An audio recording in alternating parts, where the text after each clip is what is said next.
I am Haitian. I love my country.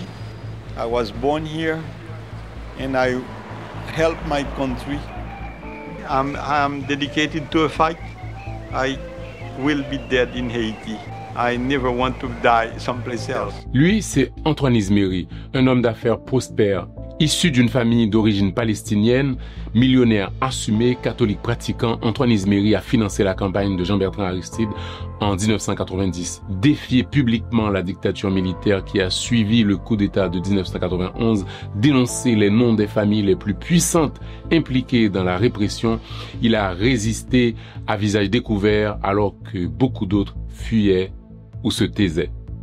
Le régime militaire l'a d'abord intimidé, puis il a frappé sa famille, et quand cela n'a pas suffi, il l'a exécuté en pleine rue, en plein jour.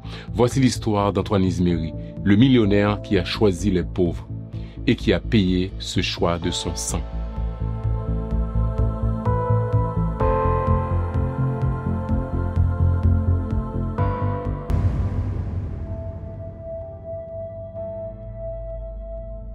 Antoine Izmeri est né en Haïti d'une famille immigrée d'origine palestinienne, on l'a dit.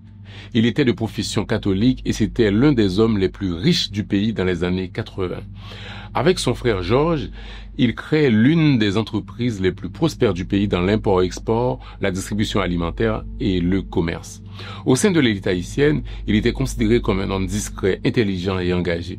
Pour ses actions et ses prises de position, Antoine Izmeri avait été arrêté plus de 20 fois sous Duvalier et dans les années qui ont suivi la chute du régime.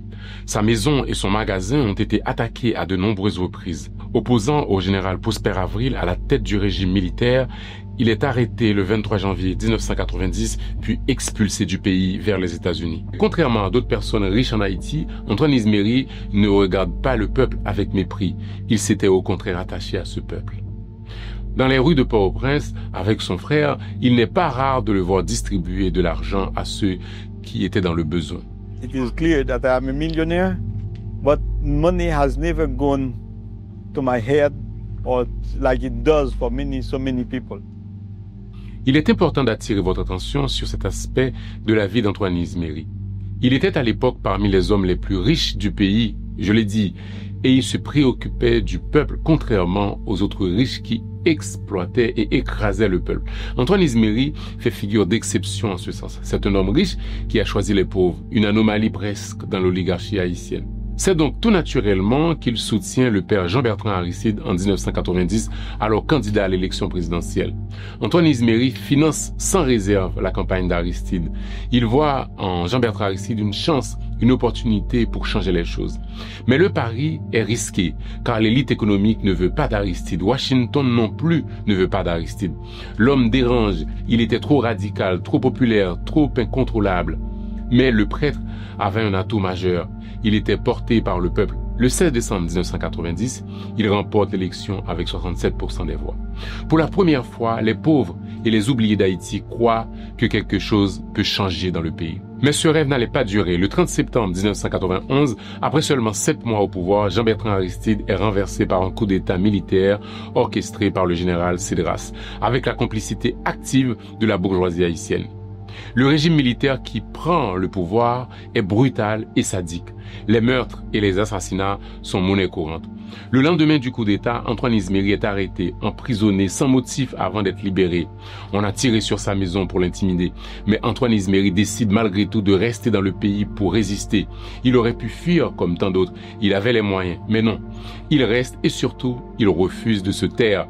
Il dénonce et défie le régime. Il fonde une organisation du nom de Comité Mettez main pour vérité Blaye, Comeveb, pour faire la lumière sur le coup d'État, réclamer le retour de Jean-Bertrand Aristide. À ce moment-là, il commence à devenir une cible du régime militaire.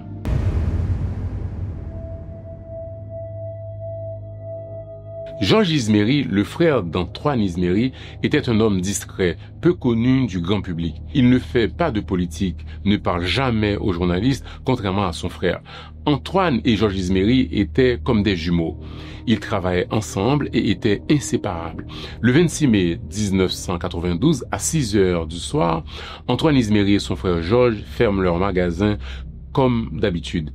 Leur magasin se trouvait à la Grande Rue, au boulevard Jean-Jacques Dessalines. Georges traverse la rue pour aller récupérer sa voiture de l'autre côté. Un homme surgit brusquement et lui tire une première fois dans l'épaule. Georges s'écoule.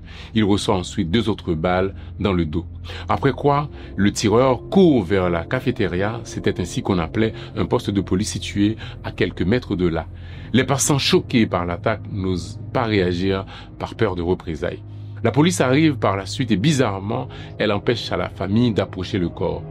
D'après Antoine Izmeri, son frère était encore vivant quand la police est arrivée.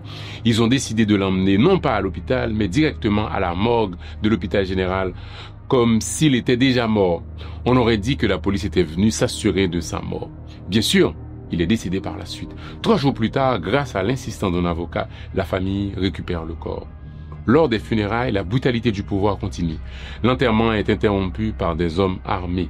Des proches de la famille Izmeri sont arrêtés, d'autres battus. Seuls 7 membres de la famille sont autorisés à accompagner Georges jusqu'au cimetière. This is where George is also. Under there. I have my mother, my father, and George, my brother. You see, the difference is that my mother died of a cancer, my father died of a heart attack, but George was assassinated. And that makes a total difference on why we are here today. Big hurt for us all, particularly the way it happened, why it happened. Antoine Izmeri est bouleversé par l'assassinat de son frère. Georges n'était pas un militant. Il n'avait rien demandé. Sa seule faute, être le frère d'Antoine Izmeri. Et dans la logique implacable des régimes militaires comme celui des militaires en Haïti, tuer un proche, c'est un message, un avertissement. Mais Antoine Izmeri ne recule pas. Il saisit la Commission interaméricaine des droits de l'homme afin d'obtenir justice pour son frère. Il accuse le régime militaire, avec la complicité de la police, d'être les auteurs de l'assassinat de son frère. Il continue son combat politique afin d'identifier les auteurs et les commanditaires du coup d'État. Dans le documentaire de la cinéaste américaine Catherine Kane, intitulé Résistance, il dévoile les noms des riches familles haïtiennes impliquées dans le coup d'État de 1991. Private sector that financed that coup should be in jail and prosecuted for having killed over 10,000 people in Haiti during that coup. Jean-Claude Nadal is involved in the coup. And Oriol Michel, in whose house there was a meeting that day of the 29th of September for the coup d'etat. The family Meuse is another big family over here. That was the prête-nom, a nickname for the Duvalier, not nickname, but for legal papers, they put the Meuse name in there. And that's how Meuse started. Attends, juste une pause sur cette phrase. Izmeri dit que le nom de Meuse est un prête-nom, un surnom qui a été utilisé sous Duvalier. C'est intéressant parce qu'on sait tous que la famille Meuse est une riche famille de la bourgeoisie haïtienne. Alors, si Izmeri a raison, pourquoi ont-ils utilisé ce prête-nom? Pour impressionner ou pour faire croire qu'ils sont étrangers, donc intouchables? Bon, poursuivons. A Brant, a Moura, a Saliba, a Moscoso, a Bidjo, a Nadal, a famille Accra, the famille Meuse, or a Saint-Hubert, the Madsen, or a Cassis. We have also Clifford Brant and his sons that I have to add to the list. They paid out money to the military to be able to make the payroll after the coup. And one not never to forget is Gilbert Abidjo, someone that is said to have made more than $40 million in a few years with Jean-Claude Duvalier. Il faut se rappeler qu'au moment où il fait ces accusations, il vit en Haïti et on est en plein régime militaire. Et il sent qu'il est un homme en sursis. Il le dit lui-même. Peut-être que Georges est mort à ma place. Mais si je dois mourir, je mourrai debout.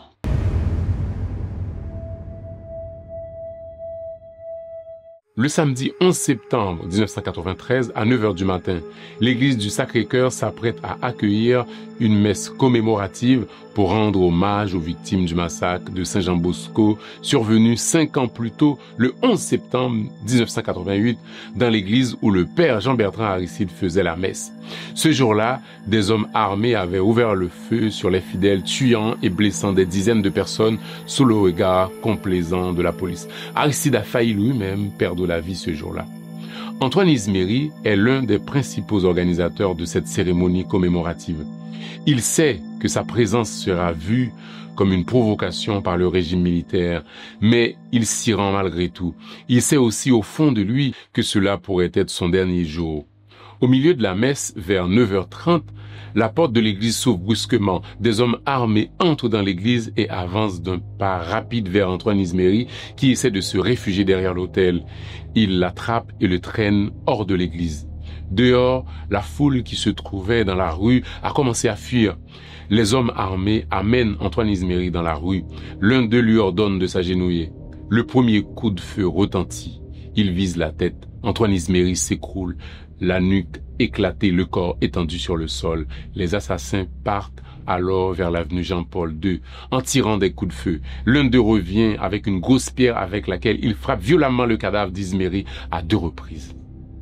Ce qui rend cette scène encore plus étrange, c'est la présence à proximité de la MICIVI, la mission conjointe ONU-OEA chargée de surveiller la situation des droits de l'homme en Haïti.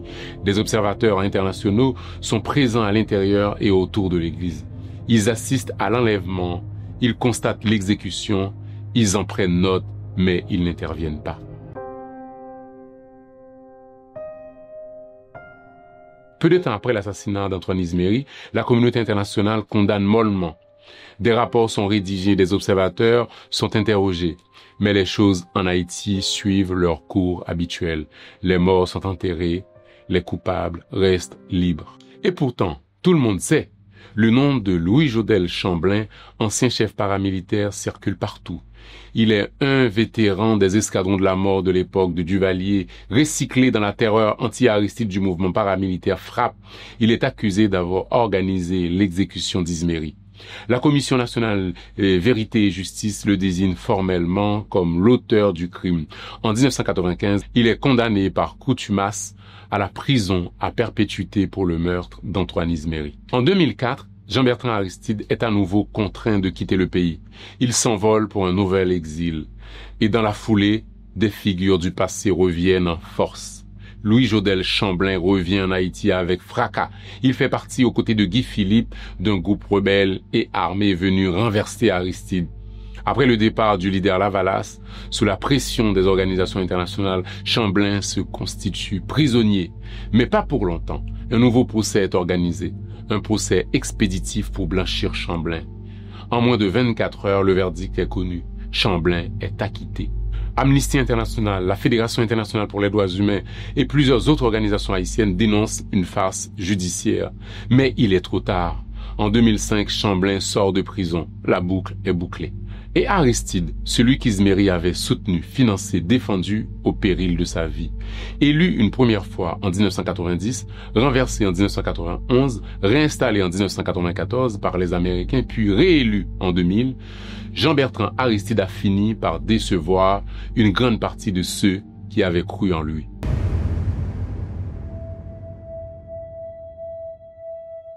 Dans l'histoire d'Haïti, les riches ne s'occupent pas des pauvres. C'est une constante. L'élite vit séparée dans les hauteurs de Pétionville, dans des maisons bien gardées au rythme de l'import-export, des contrats avec l'État, des banques et des dîners entre puissants. Antoine Izmeri, lui, brise ce code. Il aurait pu se contenter de gérer ses affaires, de voyager, de vivre dans l'abondance, mais il a choisi un autre chemin.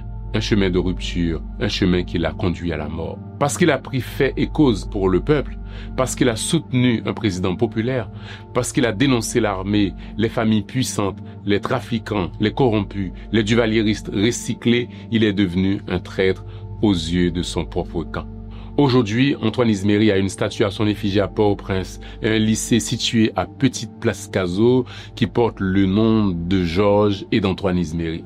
Cette école fortement endommagée pendant le séisme est aujourd'hui en piteux état. Mais, malgré tout, Antoine Izmeri reste un exemple. Pas celui d'un héros intouchable, mais celui d'un homme qui avait tout à perdre et qui a tout donné. Un homme qui aurait pu vivre comme un roi et qui a choisi de mourir pour ses idées. Alors, Antoine Izmeri est-il mort pour rien? C'est une question douloureuse. Quand on regarde l'état actuel d'Haïti, les bandes armées, la corruption, la misère, l'exode massif, il est tentant de répondre oui. Mais il faut se rappeler que la valeur d'un sacrifice ne dépend pas seulement du résultat. Elle dépend aussi du choix et des convictions de celui qui consent à ce sacrifice. Et dans ce sens, non, il n'est pas mort pour rien, parce qu'il avait des convictions fortes. Il est mort pour que ceux qui viendront après lui sachent qu'il est possible de dire non, qu'il est possible d'être riche et juste, puissant et humain. Merci d'avoir suivi cette émission. Rendez-vous bientôt pour une prochaine page d'histoire. D'ici là, portez-vous bien. À bientôt.